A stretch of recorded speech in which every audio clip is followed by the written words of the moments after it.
You're listening to Ka-Pow, the pop culture podcast. Comics, television, movies, and more.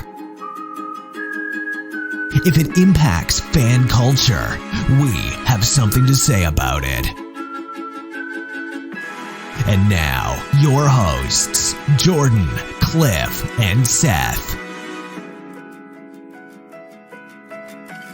So now that we just rolled into the episode, introduce it. Everybody, guys, welcome. Is this the episode? Yeah, we're in it. I guess. You're going to cut that out? Jeez. We'll just keep rolling. That's usually the junk you tack on at the end. Yeah. That's good stuff. That's all right. That's a good lead in here. We're talking about some good stuff. The world is upside down right now. We might as well be too. So any patrons right now can watch us as we record via Zoom. We have a secret Facebook page. We post the videos to these calls in. And I've been watching a lot of news where everybody on all the pundits put their books behind them. Oh, I saw you did books. So I put my comics behind me that you can't really see or read, but they're there. It's subconscious. It works into your brain. Yeah. So procomics.com if you wanted to read a few for free up there or order some yourself. I have... Hey, welcome to the show, everyone. My name's Jordan Lowe. I'm Cliff Barnes. I'm Seth. If you look behind me, you can see some... Spider-Man, your favorite? Yeah.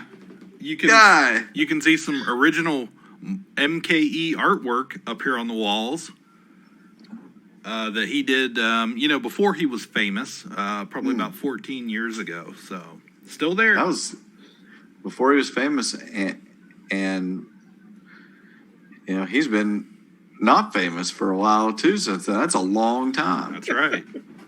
Did you ever get your artwork yet, Seth, that you purchased? I have it. Yeah. I have it. I need to order a frame stuff. I need to measure and see exactly what I need. But, yeah, I've got it. Cool. So, yeah, $1 to our Patreon account. You can see what the inside of our homes look like, or at least a tiny messy corner of them. My house looks like this. I have a Ka-Pow sign on every wall. Awesome. Yes. So, and I let Michael paint every room in my house. So if you're wondering, Wow. I'm just imagining you hired him to actually paint. Like, hey, can you paint this wall blue? He's like, sure. And 14 hours later, it's like, I didn't order Spider-Man. Yeah. Yeah. It's like, I had some leftover red too. That's Did you do exactly a mural in you guys' room? Yes. Like the Modern Family mural, Yes. You and Alicia, yeah, in we're the clouds, we're touching your fingers. touching. Yeah. Mm-hmm. Yeah. Cool. What are we doing? I don't know. I think we're talking about some streaming. There's something very important I forgot to tell you. What?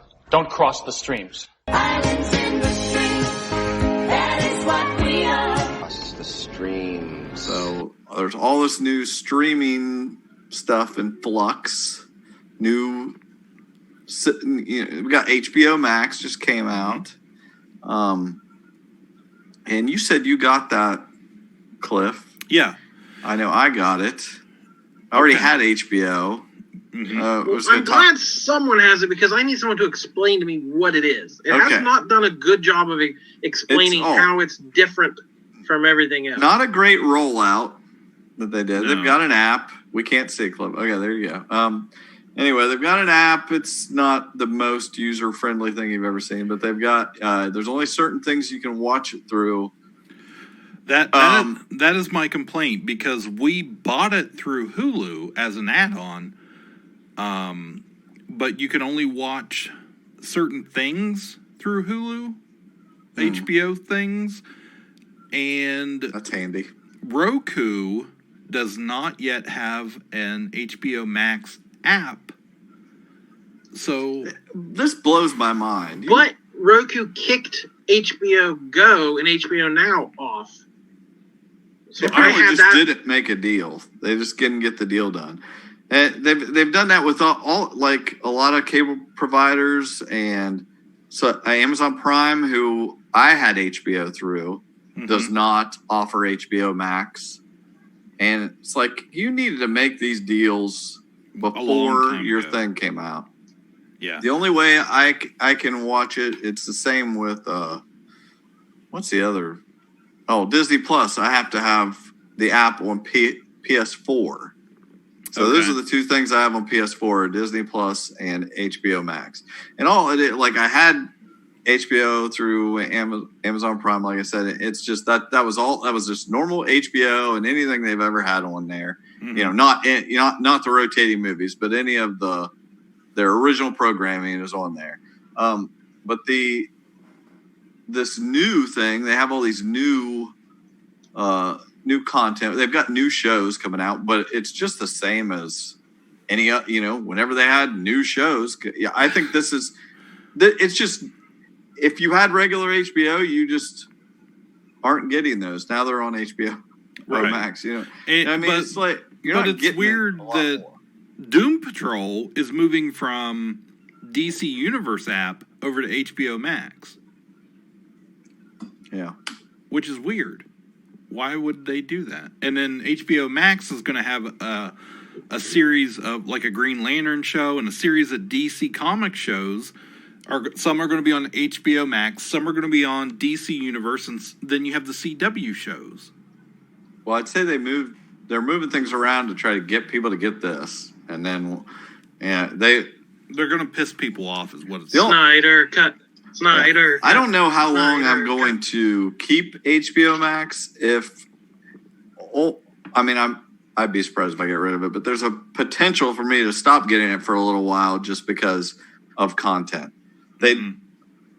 Well, as with any other service you get, I got it, immediately went through everything they have and created my list, my queue.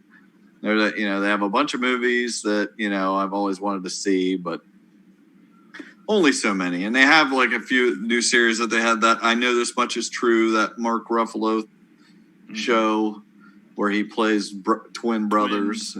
And it's just the most miserable show. Like, it's so depressing. But there's that, and the Love Life, I think's the name of it, Anna Kendrick show. And it's a 10-episode series. I've seen 6 episodes. Is it any good? Yeah, it's good. It's not the greatest thing ever, but it's totally good enough. Fine. Yeah, it's worth watching. I enjoy it. It's just her dating. I've seen they dropped 3 episodes first week, and then 3 episodes next week. I think 3 or 4, and next week this week they dropped the rest of them. So what was the draw for you, Cliff? Was there some show coming out you wanted to watch, or are you just giving it a... It actually wasn't my decision. My wife... That's why I was surprised, because when I said I got it or whatever, you were like, no, you weren't interested at all. And then excited. Then you're like, I got HBO Max. I was like, okay, what? Yeah, she signed up for it. She loves... It drove by both of our houses. So you had really to have heard that. Oh, it'll be going past my house in a minute. It was that fast. She loves HBO series, though. Just in general, she's like you. Some of the best television is on HBO. And there isn't a lot on television currently.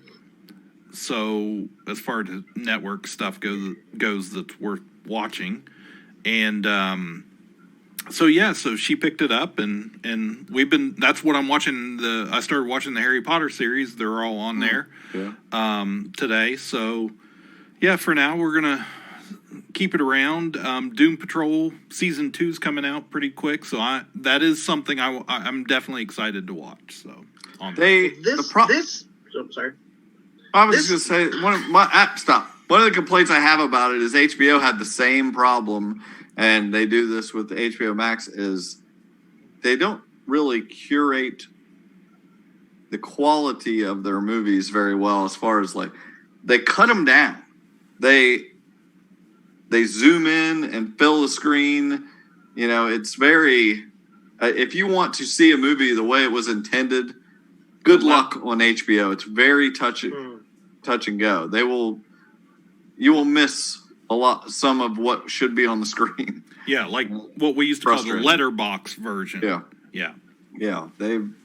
They definitely cut around that. The reason I got it was just because I already had it. I was paying $14.99 a month on Amazon, and they had a deal. I stopped at the beginning of May because it didn't look like Amazon was going to get it, so I didn't renew.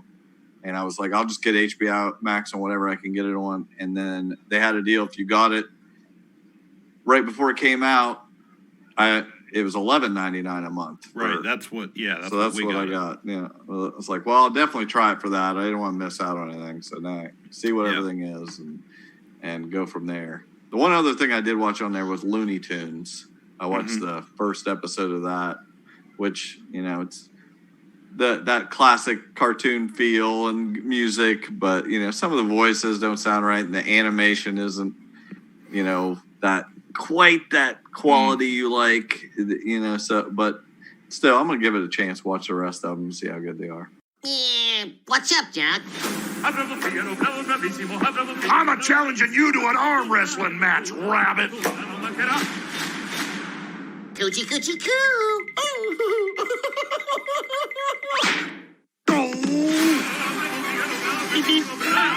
I caught a putty cat.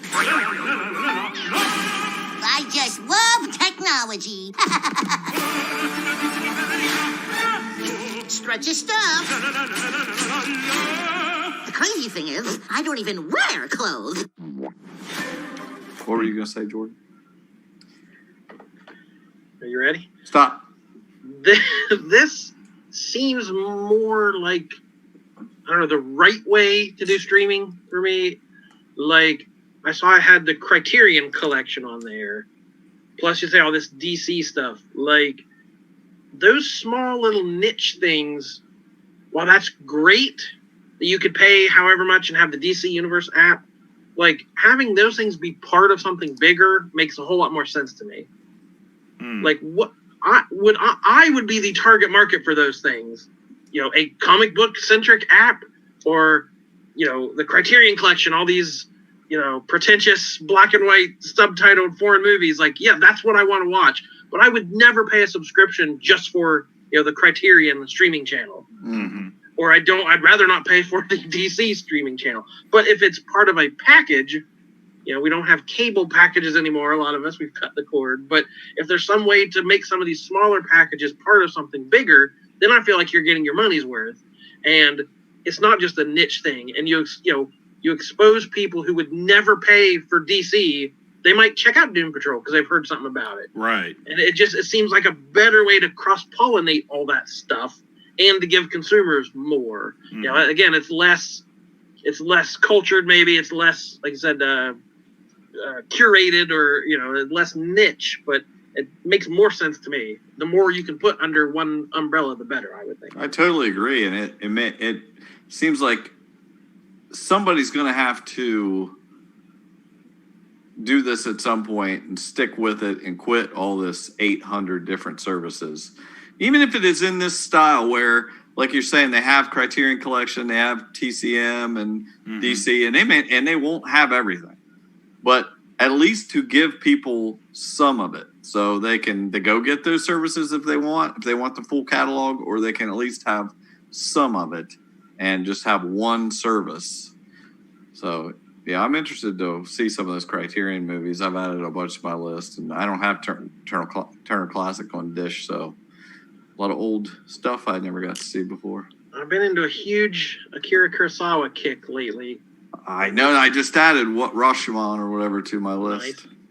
It was Toshiro Mifune's 100th birthday a couple months ago, and they played like a whole Saturday of these classic movies. I recorded a ton of them. And like Yojimbo, Seven Samurai, all these classics. There's a couple like weird ones that are like set in the modern day, or things that aren't necessarily the most known classics that are excellent as well. So yeah, having a service where these are available that you don't normally just come across. There was one, it's called High and Low. From I was just going to tell you. I was just going to suggest High and Low. High and Low. Have you seen that one? I watched like 6 months ago. It's great. But it's so timely. It's a very wealthy guy who's had to take out a huge loan to keep his business afloat. And then his kid gets kidnapped. And he says, whatever it takes, I'll pay any ransom. And then he realizes, oh, no, it was your limousine driver's kid. It wasn't your kid. He's like, oh, well, we probably shouldn't pay that ransom, should we? And it's this, like, gut-wrenching drama of, like, yeah, when it was your kid you were willing to pay, but if it's the subordinate kid, and then it turns into, like, a crime drama, you know, the clues together. That first hour or something of the movie where it's all just in that one room. Yeah. And just watching the way that they blocked that, just having people in certain parts of the room, you know, it was just very interesting to see the dynamics. And they make that decision more, you know, more difficult, you know, the fact that he takes this money it's his chance to go off on his own and have this one product. And it's just so, it makes the decision a little more difficult, but it has a lot of layers to it. Yes. And it's really good. It's very good. But yeah, I'm a huge Toshiro Mifune fan, and that's one I'd never seen of the. I think he made 16 movies with Kurosawa. So yeah, if those were all available somewhere, I could just tune in and watch without paying $40 for a Criterion Blu-ray or whatever they are. Like, yes, more content is better. Yeah.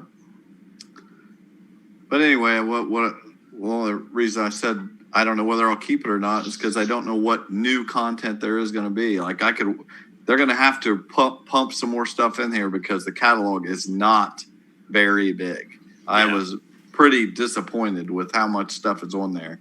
And they've got, you know, they're going to have to come up with more because I could watch this stuff on my list here in the next week or two. And if they haven't had the opportunity to be making new series, there's not going to be anything coming out. Mm-hmm. Yeah. So that's not, it may be a great price for HBO, but not good when nothing's going to be on it. Right.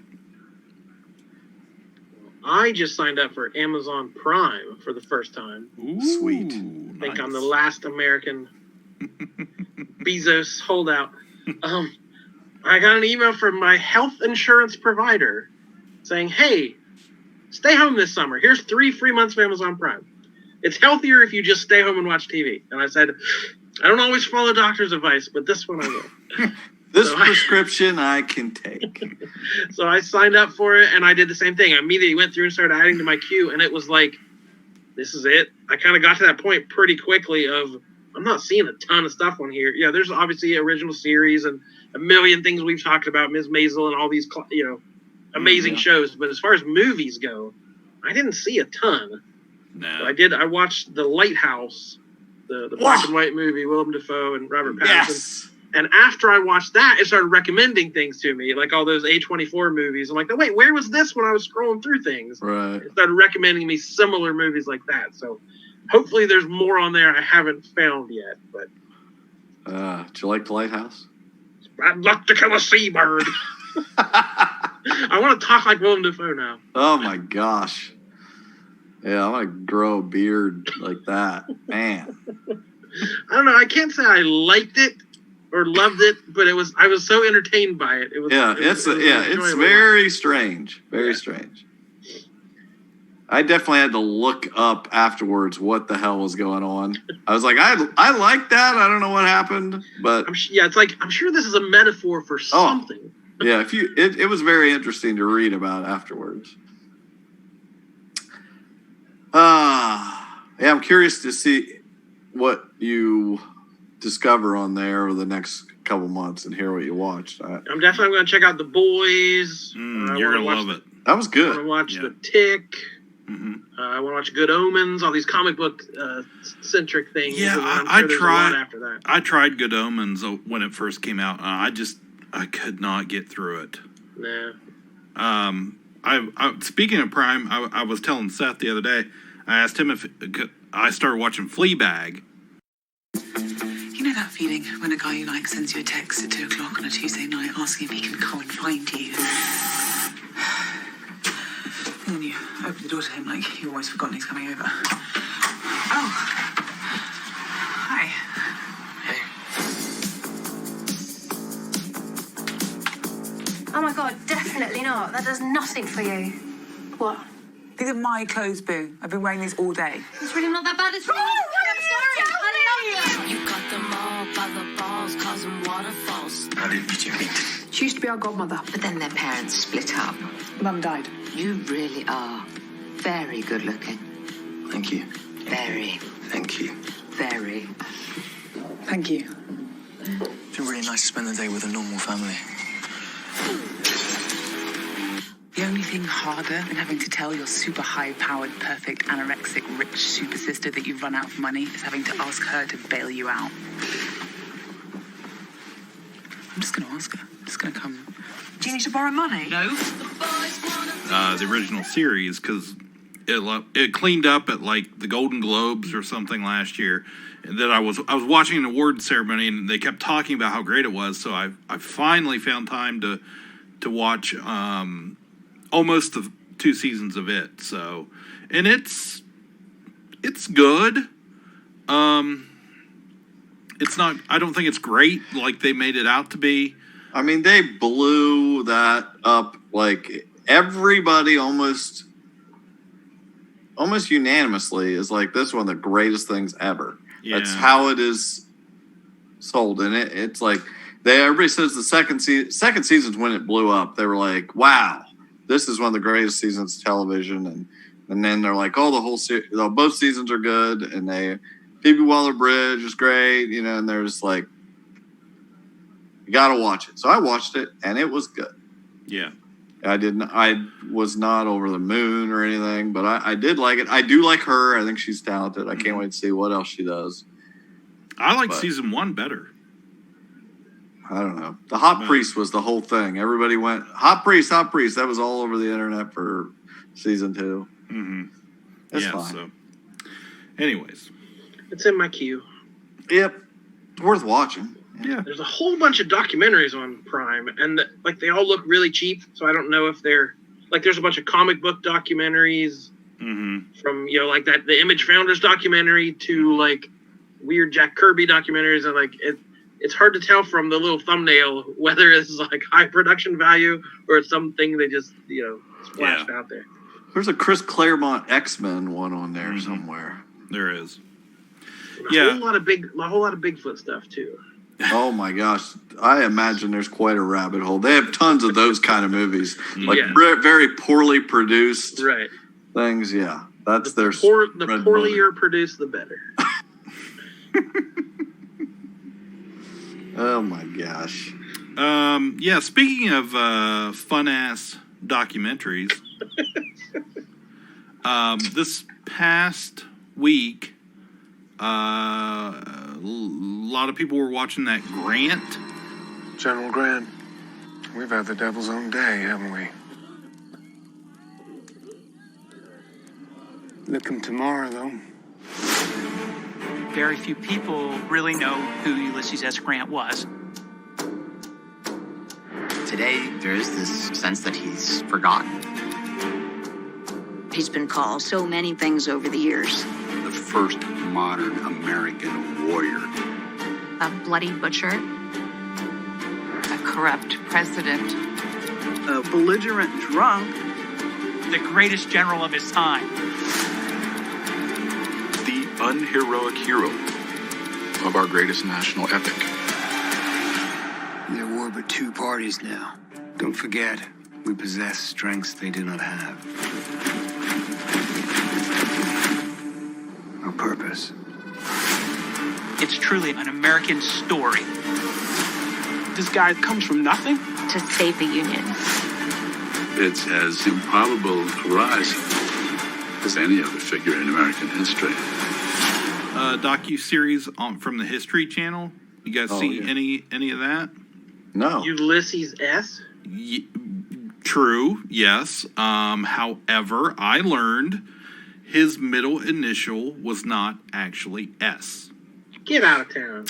And it was... Funny you should bring it up, Jordan. I can't believe that. S? And here I thought I knew everything about that man's name. Exactly. But Cliff, come on. Okay, well, his middle initial was actually, I believe it was H, But what? In his admission forms to West Point, it was incorrectly put in as Ulysses S. Grant, and they told him when he went to show up the first day, they said, well, it says U.S. Grant, and that's who we're taking. So he stuck with it, and while he was there, they actually called him Sam, as in Uncle Sam Grant, as a nickname. What? Oh, Jesus' middle initials H. Unrelated. That's related. That is literally the only time I could possibly bring that up. You're talking about H middle names, and I've always Ulysses H. Grant. Let him finish. Yeah. But yeah, it was actually this was better than the Washington series I talked up a few months back. In fact, I didn't realize this, but my dad had been actually watching it too, and he was over here at the house one night, and I had it on. Turn on some BET. Yeah, and I had that on, and he walked by, and he was in there playing board games with the kids, and he come out, and he's like, oh. And he said, have they got to Vicksburg or somewhere like that yet? Because I was like, oh, I didn't know you were watching this. He's like, yeah, it's really good. And I was like, I know. But I just realized that reference was to our patron-only content. So that's going to seem... Oh, yeah, nobody will get that. That's going to seem completely out of left field. So good. Pay that $1, people. Lovely. Yeah, but other than that, yeah, it was a really good series. I think it was 3 parts. Was it a documentary, or was it like they had actors playing the characters? It's a docu-series where they have historians and famous military generals speaking, but then they're showing you the battlefield and the battles, and they have an actor or actors portraying him at different points of life. But I learned a lot because all I really had heard in school growing up was Grant was a big drunk and a failure of a president during Reconstruction. They taught that in school? Yeah, I went to a very advanced school. But that's what I couldn't hold his liquor. But that's what Put that down. That's what I knew of him. And this series paints a portrait completely different of that. We have they're describing him as America's first modern general, one of the best strategists ever in the history of our country, and somewhat of a genius when it came to the battlefield. And he wasn't a drunk. But after the war, the South hated him so much from Reconstruction and the war that it became a Southern narrative to smear his name, that he was this dumpy, poor, good-for-nothing drunk. And his middle name's really S. Pass it on. Right. Well, those assholes. Those are Southern guys just spreading lies. That's right. They were sullying his good name. Wow. But no. But it was really interesting. I highly enjoyed it. It's getting great reviews from TV critics, and you know, if you're like me, again, you want fun ass documentaries like we talk about. That's a really good one. So it just reminded me of that when you were talking about middle names. I like the idea of historical documentaries. Like, I like you to tell me about them. Mm-hmm. And I feel like I should want to watch or read about this stuff. It's like, I feel like there's always something else. Don't you want to be full of those interesting facts like Cliff always says? Yeah. You can impress people at parties. I think the problem people are afraid of them a little bit is because they're normally really long. Mm. And, you know, these docu-series, they don't typically have very good actors. And they all seem kind of really cheap. And, like, a lot of times the actors don't resemble the historical figure. But this one... I hate that is a lot of it. I hate reenactment stuff, and like that whole McMillions series they did on HBO was terrible for that reason. It's like, I don't need to see all this reenactment. Like, I'd rather just, why wasn't this just a podcast or something? Because if you have no footage, there's no reason for it to be visual. Or if you don't have pictures or something. Another thing with those historical things is I have no idea who's telling it. The people that were saying his middle initial was S. How accurate it is. And that he was a drunk, or whether it's the people that liked him, you know. Well, this felt more legitimate to me because they had actual U.S. retired Army generals that have studied what he did. And they're talking about maneuvers he made during war. And that made it That's more... interesting. Yeah, that made it more... historically correct in my mind. Like, here's a guy that, you know, essentially peers talking about him, even though they're not of the same generation. But they are people that have experience. They're experts in this matter. So in that way, I really enjoyed it.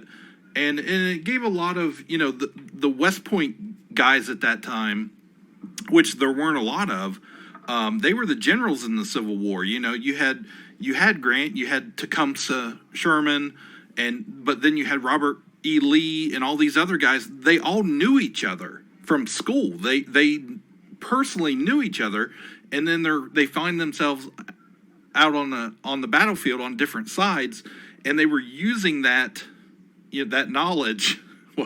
Jordan's got his hand up. What was Robert E. Lee's middle name? Elmo. Horatio. It was Elmo.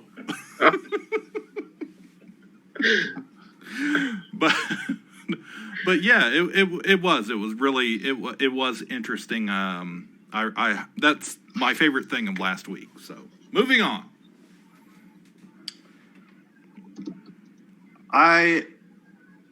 This is totally out of left field. Robert Edward Lee. Ooh. Now you've learned something on Ka-Pow. I'm going to read you a mini, this is an IMDb description of an actor, okay? Written by that actor, much like anyone who puts a biography of, if you ever see it anywhere, that they write their own, you know, most often. And this is written by that person. I'll omit the name and see if you get, and I don't think you'll be able to figure it out, but we'll see. This person is a creative artist whose professional career has explored almost every imaginable artistic discipline. Michael K. Easton. That's just about right. Blending them into a unique and very individual declaration of a life in the arts. A man of fervent but private faith his whole life. The last few years have been interesting, with hundreds of invitations to speak at conferences and retreats, as well as the opportunity to record the music that he began playing in church in the 70s. He's enjoyed a successful career as an actor, writer, and comedian for over 20 years, with more than 50 films, television shows, and comedy specials to his credit. He appeared on talk shows with everyone from Johnny Carson to Jay Leno to David Letterman to Regis Philbin and Kathy Lee Gifford. As a voiceover actor, he's worked in dozens of animated series, including many episodes of SpongeBob SquarePants. This is the strangest thing. As a comedian, he's been a regular performer at the world-famous improv and comedy store since the day he arrived in Hollywood.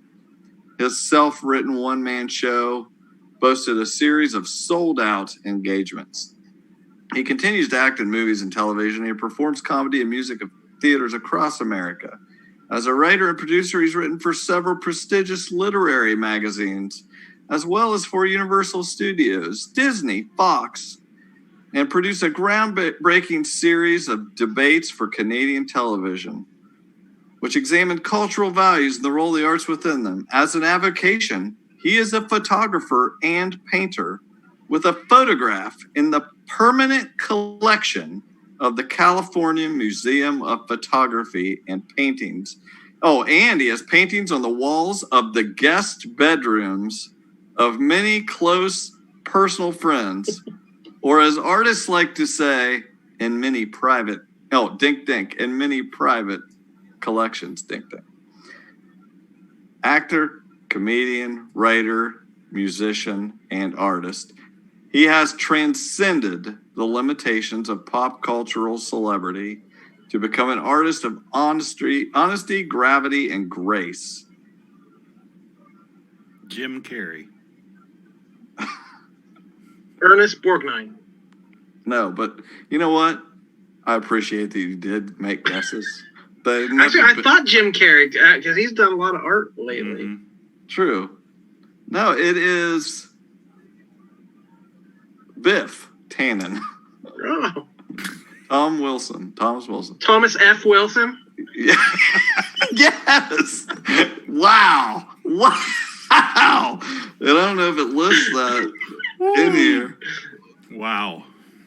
But if he could say what his middle name is, it'd be the freaking greatest. That was the most obnoxious thing I've ever heard anyone write about themselves. Like, what the hell? Wow. He's just Thomas Francis Wilson Jr. Oh, my. I just saw him, watched a few episodes of him on YouTube. A YouTuber by the name of Adam the Woo, who he is apparently friends with. And they ran around together. He met him at different conventions over the years, and they've become somewhat friends. So surprised it's not in his biography. Me too. Anyway, I thought that was funny. I had a couple things to catch back up on pretty quick that I had given kind of lukewarm reviews to when they first started, and now they have wrapped up. So I wanted to kind of touch back on a couple of shows. The first was Dispatches from Elsewhere, that AMC show we talked about a couple of times. Welcome to the Jejune Institute. You've all been selected as secret agents. You are needed now. You must find Clara. It's a game. This is a government operation. What's behind all of this? Are you a crazy person? Behind this world, there is a world which has been hidden from you. You say that it's a game, a prank. We're watching you. Well, what if it's real? My friend, you don't belong here. Come with me. Choice is yours. It's kind of lukewarm getting started. Seth, I think you kind of dropped off of it. Yep. Is the Jason Segel. I say it wrong every time. Jason Segel. I can't say the payoff was terrific, but the last episode was. The last episode took a complete left turn, went ultra meta, and was basically about Jason Segel, the actor. Whoa. It just it was about his life and coming to this project and his child stardom and being on a long running sitcom and alcoholism and depression, and it was crazy. Because the show kind of wrapped up. It didn't explain everything. It didn't it didn't tie a bow around every single plot line, but the ending was strong enough. I thought, well, I don't care. That was a good enough ending for me. So I don't. You may not even need to watch all the rest of it if you just want to watch the last one. It was quite a feat, and it ended in a very kind of uplifting, fun sort of way. Did it have Muppets? It mentioned the Muppets, yeah. Yeah, he has a. I highly enjoy that Muppet movie he wrote and starred in. It's one of my favorites. Yeah, it's definitely touched on as one of his influences, or early influences at least. The other show was that Breeders show on FX with Martin Freeman. Mm-hmm. I think Cliff and I both seen the first 2 or 3 and were like, eh. But it's another one. It got way better as it went on. It added some drama to it. There was a death in the family that was kind of unexpected, and they had to deal with that. So it's sort of these kind of young hip couple that, they're trying to raise these kids, and then like all the serious stuff starts happening. And then at the very end, one of their kids gets sick, and I'm not a parent, so I can't imagine what that feels like. But the show captured it pretty well. That, like, I would do anything for this kid. Annoys the crap out of me at times, and the show started with him yelling and cursing at the kids and things. Right. And by the end, he's like praying. Yeah, you feel he doesn't believe in God, but he's praying, and hoping his kid.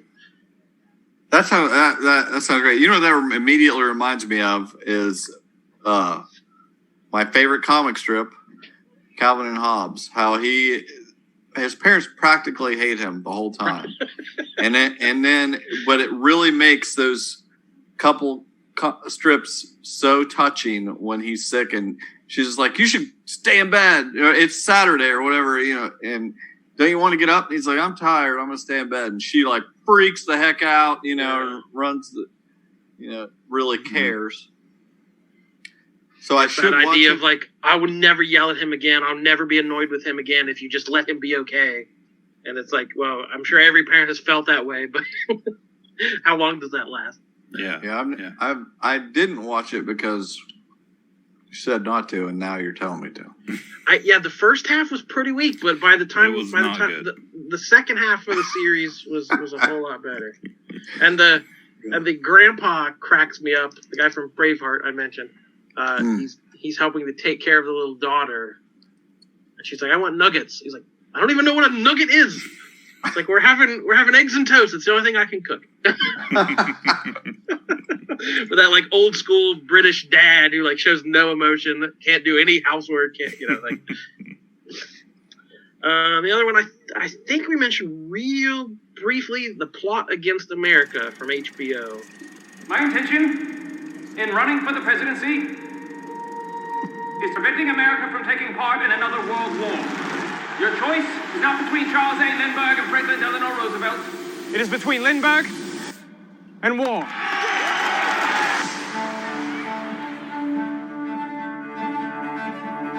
What if Lindbergh does win? Everyone sees what he is. To most people in this country, there's never been a bigger hero in their lifetime.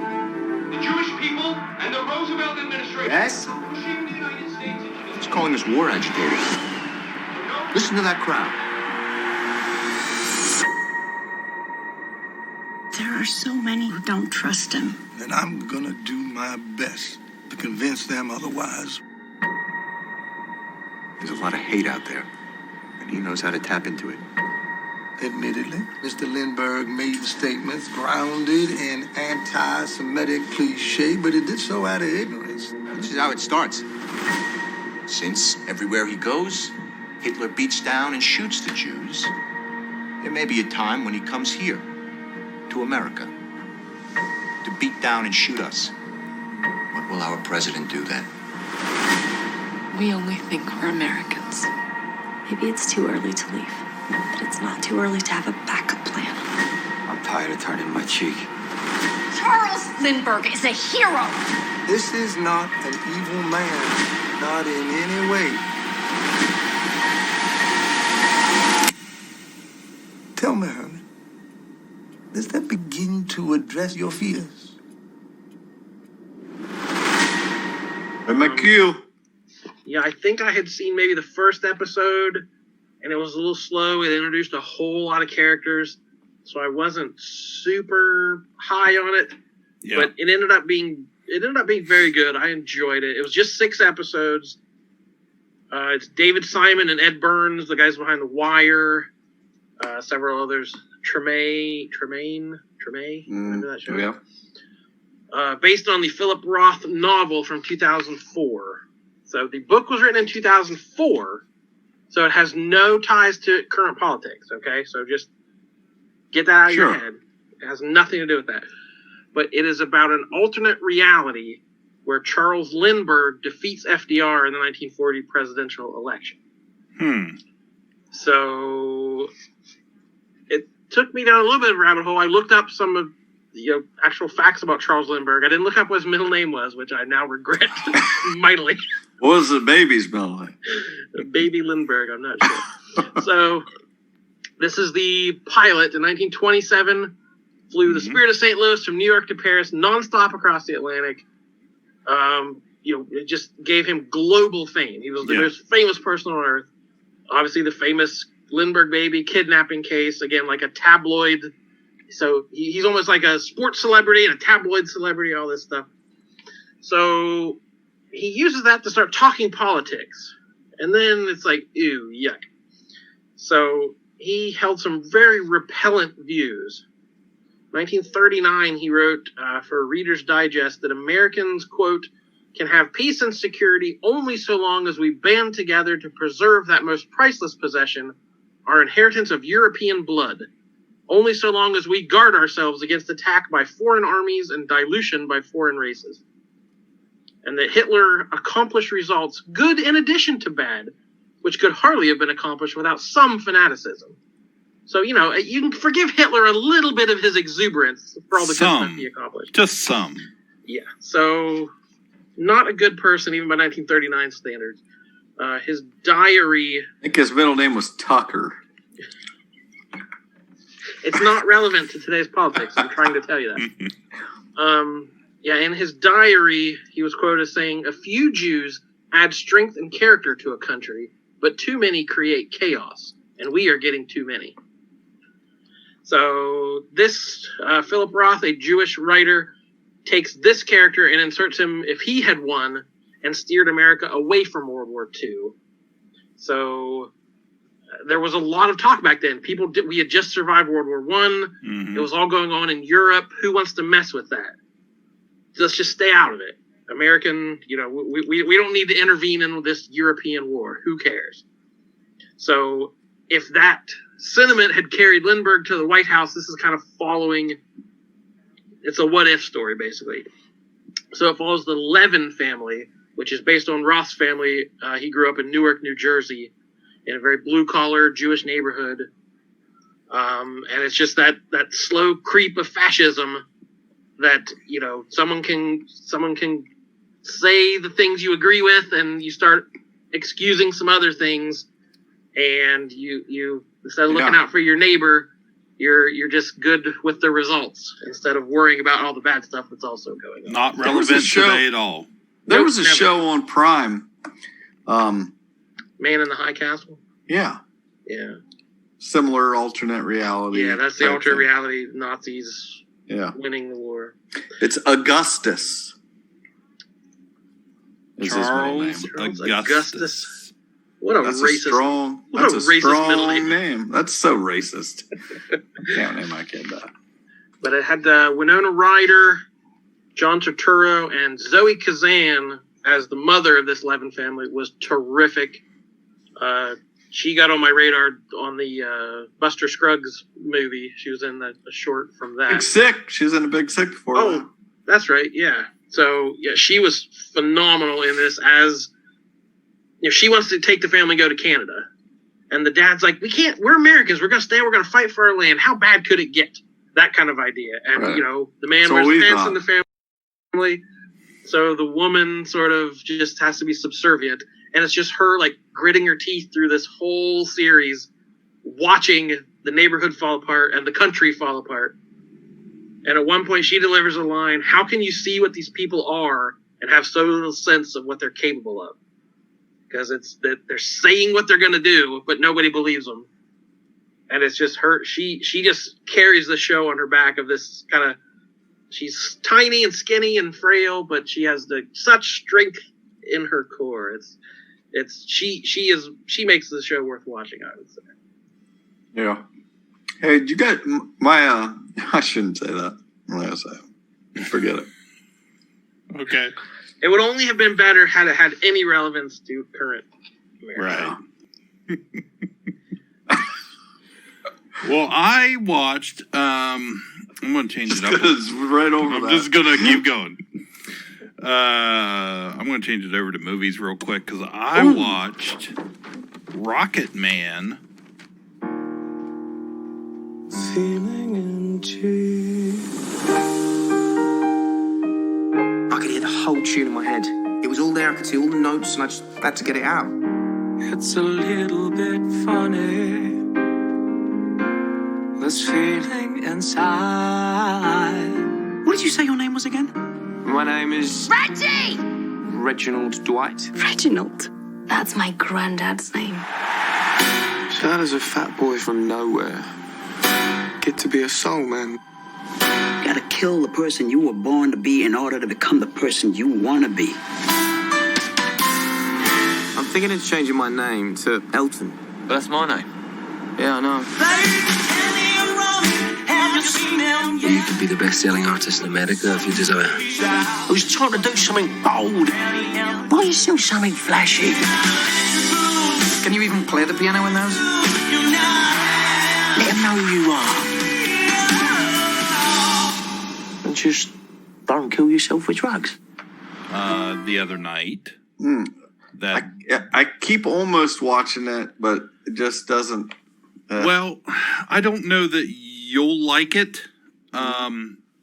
This came out right after the Queen Bohemian Rhapsody biopic. I still really like this one. It's different, and it is 100% a musical. Well, like they burst into not songs. I like Elton John. Yeah, not songs in the background, but he burst into song to tell the story through the scenes. It's got Taron Egerton plays Elton John, based on his, I believe it's based on his autobiography that came out several years ago. So part of it is I have to assume from, I'm not sure how true all of it is, but I heard they jump around a lot. It does jump around a lot.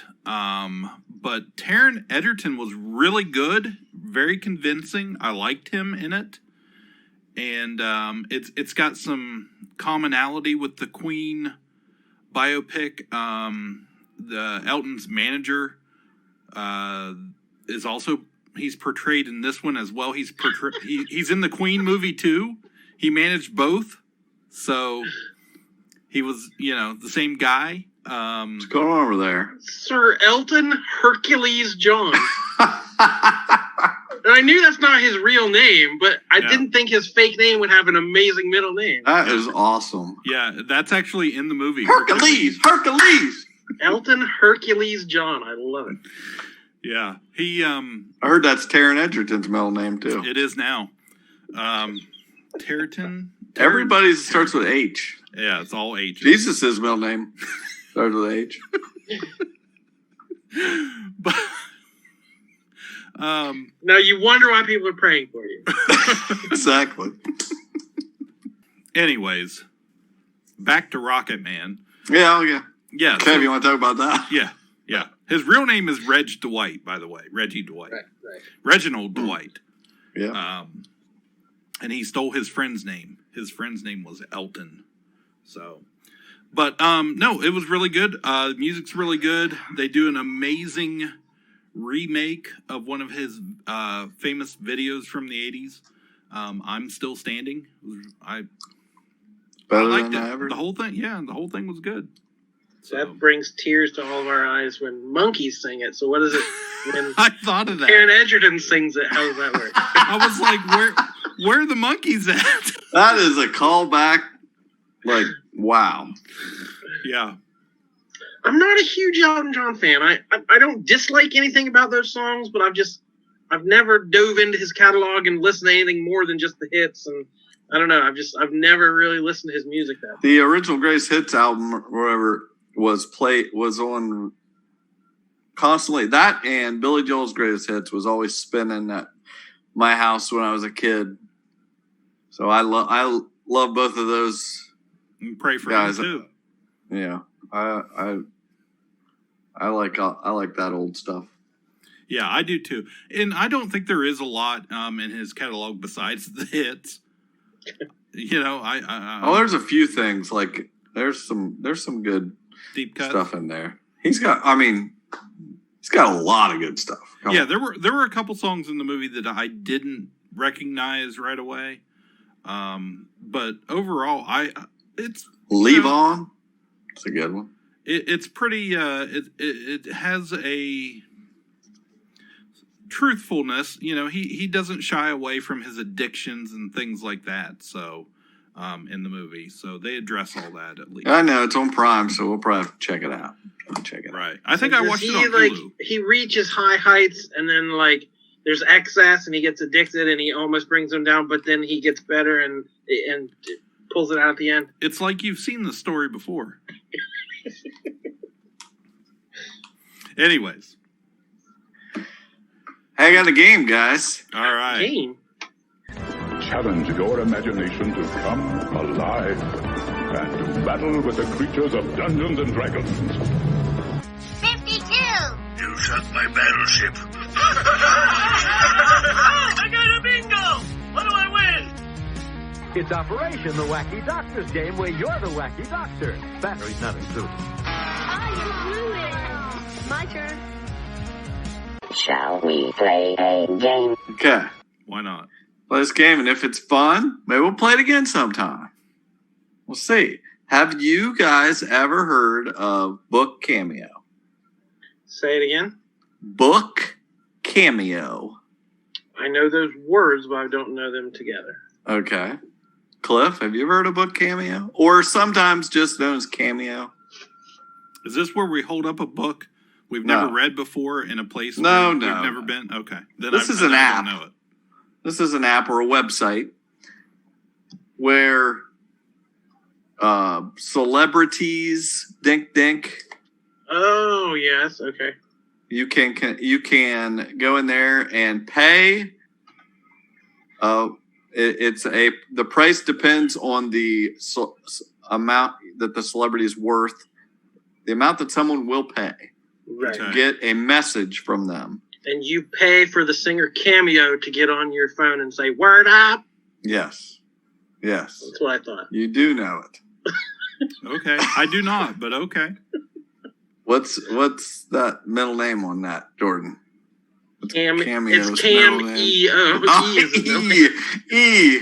That's the title of the episode right there. Cameo. Anyway. Word up. Anyway. They decide basically between the celebrity and the customer, it's basically, they have to think what it is worth to them to do it, and what it is worth for someone to pay them to do it. Eventually they kind of center around a price there, and that's what it costs to do it. And people will change their prices depending on how many they're having to do or whatever. Well, maybe I'll up the price here a little bit and not have to do as many. Or it's all about demand, obviously. So there's a lot of people in there, and you put in a request, you tell them what you want. Usually it is used most popularly for paying them to send a birthday message to someone. So-and-so is a fan of this celebrity, and you pay them, depending on how famous they are, a dollar amount, and they will record usually a couple minute video message, and they will send it to them. And they'll know a little bit about them that you told them, and they'll try to personalize it, and usually they try to do a good job or whatever, And then basically they'll spend 15 minutes to a half hour every day doing a few messages that they have orders for and make some money. So the game we have here is I'm going to pull up the Cameo app on my phone, and we're going to just grab some random people. If you guys think of anybody, we'll see if they're on there. You can't go too big because the biggest people are not on there. Mm-hmm. Tom Hanks does not need to record video messages. But there's anything from reality stars to some TV stars to sports stars to, all these, how much are they worth is what we're going to figure out. We'll take turns. One of you will name a price, and the other one will have to pick up higher or lower. And you'll take turns like that. Does that make sense? Yes. I think. I will give you a credit card. Yes, I need your credit card. Yes, obviously. Okay, we will start in the actors section. Thomas F. Wilson. Oh, you want me to search one? Thomas? But you guys are on the honor system here. Don't be looking at it at all. Okay. Don't get on this website. We're on camera. I know, and I could see Jordan's... the reflection in his glasses? Yes. I guarantee that he's on here. Thomas Wilson has to be on here, right? Well, you said it wasn't his 14-minute bio. Yeah. I don't see him on here. Ooh. Creed Right. Bratton. Creed Bratton. What's his real name? Creed Bratton. Is it? Yeah. That would be great. He has to be on there. I don't see him. This is terrible. This is a bust. Yeah. Just let me start finding people here. Yeah, you tell us who's on there. I'll have some ready next time. Okay. Let's start with just a random top of the page here. Cedric the Entertainer. Okay? He's a pretty big name. Pretty big name. Pretty big. Okay. So one of you choose a price. What it would be for a video message from Cedric the Entertainer? I don't even know. Are we talking like $25 or $25,000? You're gonna learn by playing the game. I don't even know what ballpark we're in. Isn't that terrible? Yeah. I don't feel like I'm not gonna. Okay, Cliff just said $500. Mm-hmm. So you can pick higher or lower. For Cedric the Entertainer, probably higher. That's your answer. Okay. Yeah. For a video message from Cedric the Entertainer is $159.99. What? That's a bargain. So now you see, now you got a little price range here. Let's go with some. Let's see. How about Michael Rappaport? Probably less than Cedric. $99. We should do prices right rules so Cliff can say like 100 and screw me over. It's like, absolutely, yeah. He's a New York guy, so I imagine he thinks he's worth more than he should be. So I'm going to say higher. That's the beauty of this, by the way. It doesn't matter what you think you're worth. Is if you can put whatever price, but nobody's going to pay it. Yeah, they're only going to pay what you're capitalism. worth. They're going to pay what you are worth. This is market demand. So we are not finding out what anybody thinks their worth is. We're finding out what they're worth. Period. Okay, so you chose higher, Cliff? Yeah. Okay, the $99. It is $179.99. Okay. What do I win? Well, so far you're winning this game. Okay. How about a little throwback to the 80s? How about Ponch's partner, Larry Wilcox from Chips? What's he worth, Cliff? What would get 7Mary3 to sit down in his lawn chair while he's having his morning coffee and record a 2-minute video birthday message to Jordan? I'm going to say like $40. $39.99. I'm going to say barely higher. Barely higher. Barely. You guys are close. $30.99. I see what autographs and photos go for at Comic Cons. You're right. And those can run into the hundreds of dollars just to get a snap of a photo. So getting a personalized video message you think would be more valuable. Let's go to the Comic Con section. Oh. Okay. Lou Ferrigno. How about, I bet he's on there. He's everywhere. Okay. Let's start with Sean Astin. This is $100. $100.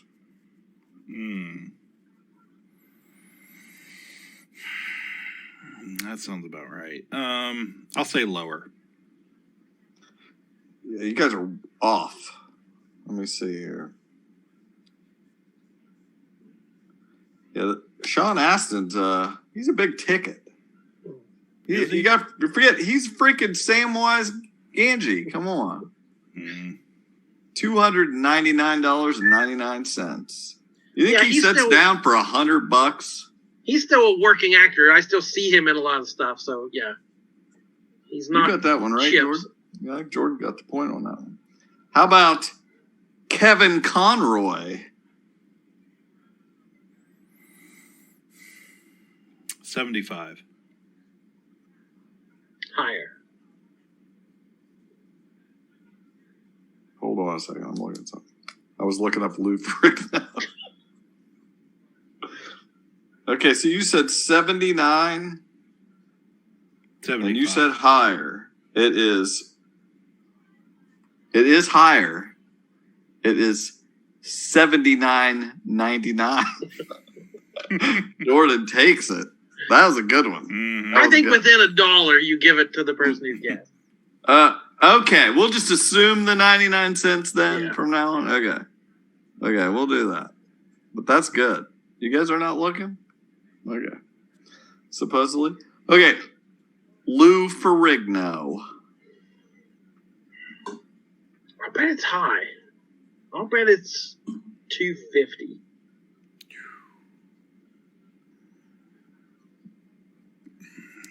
Maybe 200. I'll say lower than 250. It is lower. It's $159. Wow. You guys, let's go some DC here. While we're in here, let's see. How about John Schneider?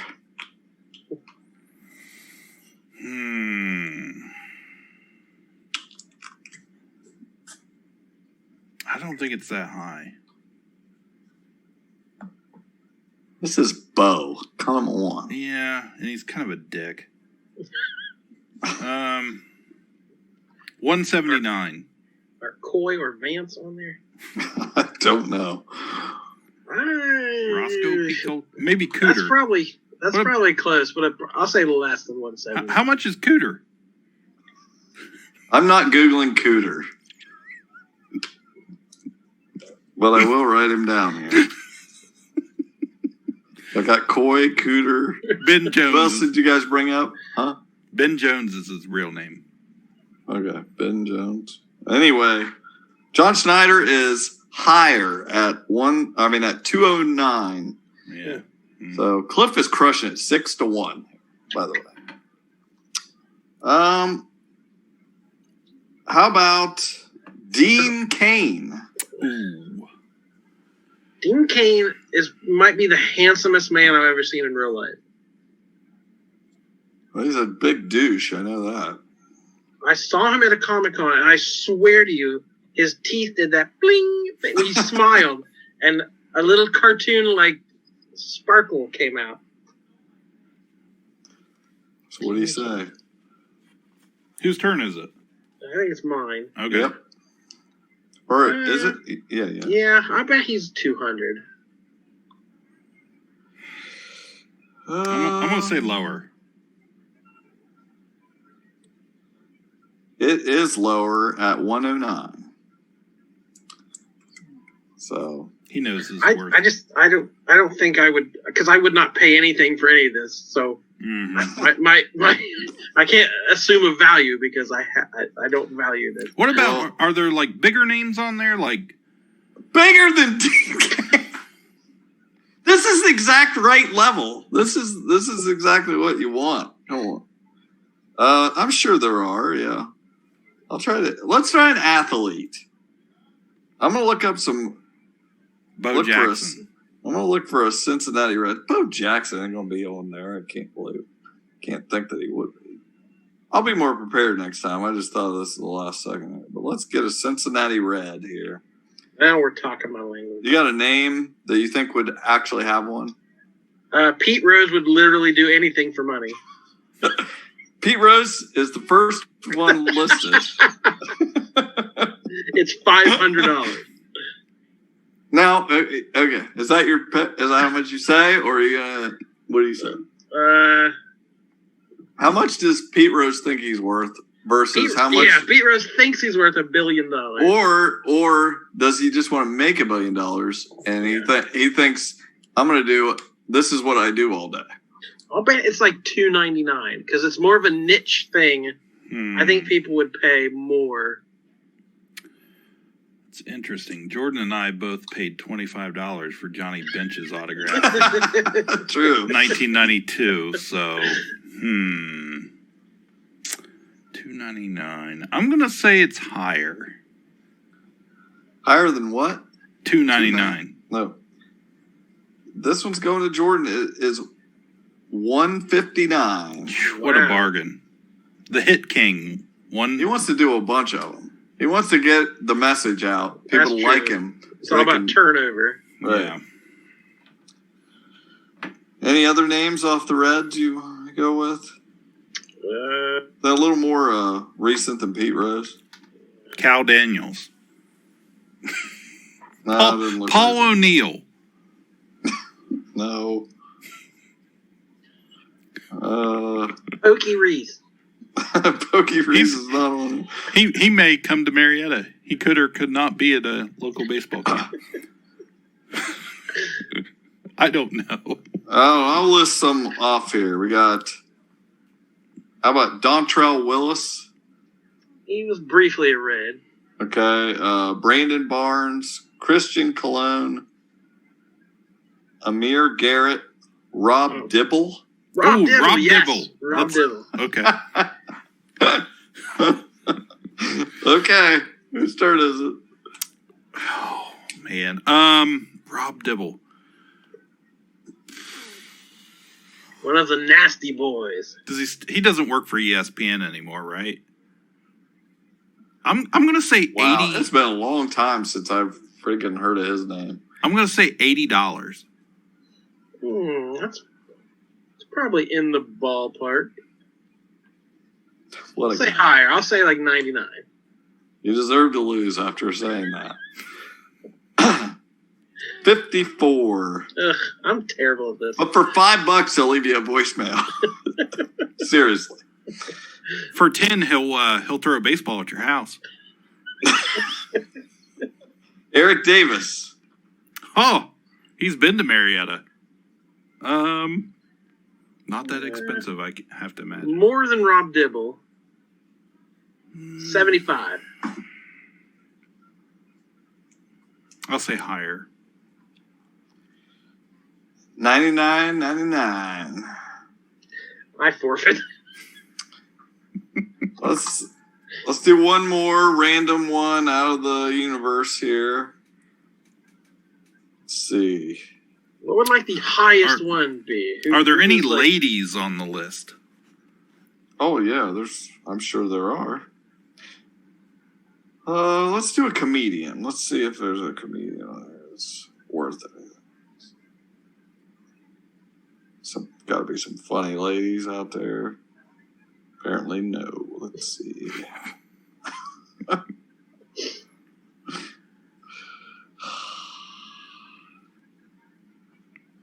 don't know. Next time I'll have to figure out who the heck is the most expensive. And who would be the best one for us to pay to record a bumper for Ka-Pow, the Pop Culture Podcast? Rich Sommer is pretty good for free. Mm-hmm. Yeah. Hearing Rich Sommer say our voice, or hearing his voice say our name was pretty excellent. But if we could pay to customize a celebrity saying our name in their voice, the best thing I ever heard was what made me thinking about this was somebody, because some people do this just for funny things, because there's a lot of reality stars on here. So there's a couple from a show on TLC called 90 Day Fiance. I don't know if you ever heard of it, but they basically get somebody from overseas and get a visa for them to come over. They got to get married though in 90 days. But anyway, this couple somebody had them record a message for a friend of theirs, and they told them that they wanted them to leave this guy, send this guy a message to, this is so us too, that like I would do it to you, but I could never think of a better idea than this.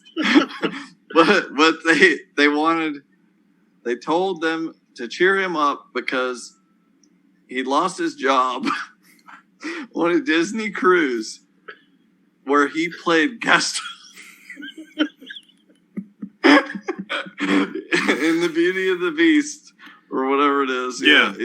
And he was the guy that played Gaston, and they wanted them to call and cheer him up, and they sent it to that guy. And he was like, "What the hell is this?"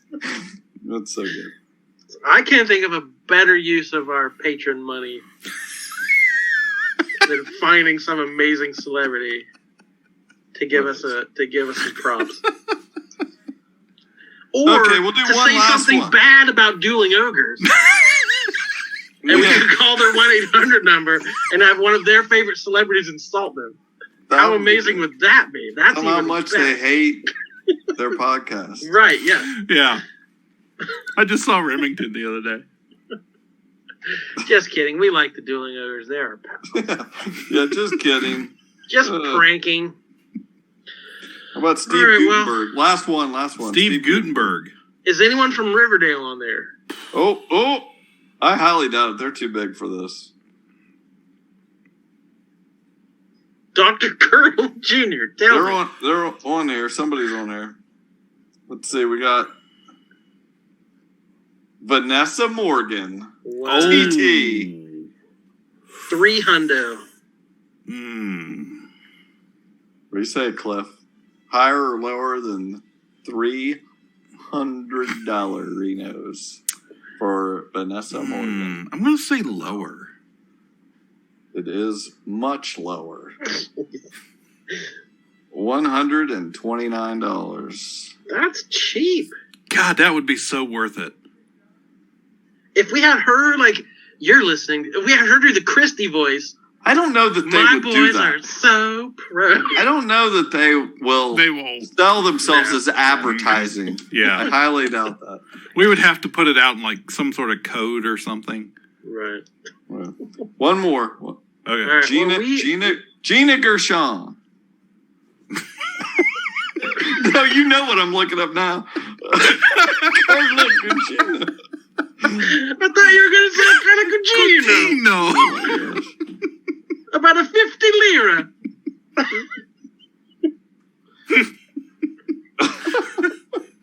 Gina Gershon, dude. Gershon.